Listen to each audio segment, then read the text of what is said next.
Just while this is being loaded up, I'll give you a brief introduction. My name's Alex Baines, and I'm a building physicist. I'm currently involved also in writing some of the new standards for buildings, especially for the refurbishment market. And I've been involved in developing some of the most energy efficient buildings in the UK and in Europe over the last 10 years. So, over here, very briefly, what we're just going to cover in this, and it's a very, very high level overview: current CO2 position, legislation and standards, seems to be reverberating quite a bit around, and another consideration that people don't think about when they're talking about reducing energy in buildings. First two slides are numbers heavy. It is just literally to show you the scale of the issue. However, recent years, we can see here that the residential sector, its CO2 emissions have been going up. Over time, since 1990, that has come down. The top one, energy supply, you can see has come down significantly. The others, less so. This is actually the scale of it over the period of time. The items to look at are on the far right-hand column, is probably the easiest one. And the first two are to do with energy. They are dropping and have dropped massively since the beginning. You've then got business and residential a few lines below that. Industrial process, and this is UK-wide. This is nothing further than UK-wide. But what I wanted to do is to bring it more onto the local level. So this is a report that will be published relatively soon to do with what is happening in Oxford. Now, hopefully some of you can see the scale of this. CO2 emissions, and this is not by my company or anyone that I know, this has been commissioned by Oxford. Total buildings, CO2 emissions accounts for 80% of CO2 emissions in Oxford. And that is from the buildings as they currently stand. Now, that is broken down in that middle graph, the middle pie chart. Residential buildings, 30%, institutional buildings, slightly less, and industrial buildings, even less than that. And it's not far off Baines, which is one of the government branches, what they've put forward on a study 2 years ago. So as you can see, it's slightly different in the Oxford arena, but not vastly different. So just to bring it more to you, bring it more to the actual home environment itself. And when you look at that significant proportion, well, the significant proportion of energy loss in the building, which accounts for basically all your CO2 emissions, is to do with space heating. And you can see there, the top left, with the radiator, 64%. Now, this is an EU-wide generalisation. As you go around the UK, these values do vary, absolutely, and they very much vary according to the age of the actual building stock that you're in. Water heating, 15%. Lighting and appliances, that is dropping, that is still dropping quite quickly compared to the rest. And space cooling is pretty rare, to be fair. But I wanted to highlight space heating because that's where we can make a massive, massive difference. And that difference really comes into when we start looking at where are those improvements to be made.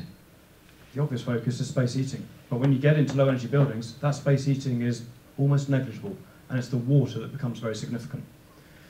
But if we look at the standards that are around, we start off with new builds and then we'll go into refurbishment. In the new build sector, you have building regulations. And the building regulations in the UK are relatively standard. They're broken into a number of different parts. And here we have Part L. And Part L is your energy of the building. So there's a version which says in the building regulations, you need to achieve this energy benchmark, and as part of this, calculations will be performed on something called your U value, which is the insulation of your walls. It takes into account what ventilation there might be, takes into account whether you've got gas heating, electric heating, or even some of the modern renewables, such as air source heat pumps. But it doesn't tie it together. And you can end up with buildings that, although they deliver, they don't really deliver to what you wanted them to. At the other end of the scale, you've got, generally, we see something called passive house, and you may have heard of this in the press. And these are buildings which have their own quality standards. They are very much focused around sort of occupant comfort, and as a result of that, the improvements to the building, the insulation, the air tightness, the ventilation. Somewhere in between here might be part of your discussion. But passive house, as a general rule, we look at having to 8 to 10 times less energy than a standard building built to current regulations. Cool. If I go into the refurbishment or the retrofit sector, it becomes a bit more complex. Again, you start at the base level, the minimum allowed under building regs. And when we're talking about building regulations, it's very bit meal here, because you can pick and choose what you're trying to do. And if you're going to do a certain item, then you have to achieve it. So if I'm going to replace my windows, I have to do a certain level, but it's not significant necessarily. So you can pick what you're going to do, you can see where that sits, where the requirement is with the building regulations. The next step up, something that probably virtually no one would have heard of, is a new standard that we brought in about 2 months ago. It's a publicly accessible standard. This is part of the government's drive in the last couple of years to get industry to actually say where the standards should be. And this is past 2035. This standard requires you to look at the building on a more holistic scale. Therefore, to work out not what costs the cheapest, not necessarily what might be the opinion of a person there to say, I want a better window, but actually what works for the longevity of the building and of the occupant. And then it puts down everything that you can do to make a cohesive story, and for then you to go through those steps over a long period of time. And the reason I say that is something along the lines of making sure that you don't create a situation in the building which causes damp and mold growth, which is a problem we have a lot in the refurb sector. So you avoid that before it starts. And because if you put in something and you block off your ventilation, you may well end up in that situation. So this just recalibrates and it sets you a better benchmark for all of it. Then at the top end of the standard, again, like Passive House, the Passive House version for the refurbishment retrofit standard is something called Enefit. And again, that is what we call a deep dive into buildings, and that's where someone like myself on the building physics side really has to look at moisture, energy, insulation, and what could be done with that building, and it varies drastically for each type of building. But just to take this a step further, zero carbon. And I needed to highlight this because this is obviously where we're trying to get to. I can take the first item on that list, building regulation building, and I can make it zero carbon by whacking on a whole load of renewables. And part of your debate is what is the right thing to do. So the issue that you might have with something like zero carbon, what is the target?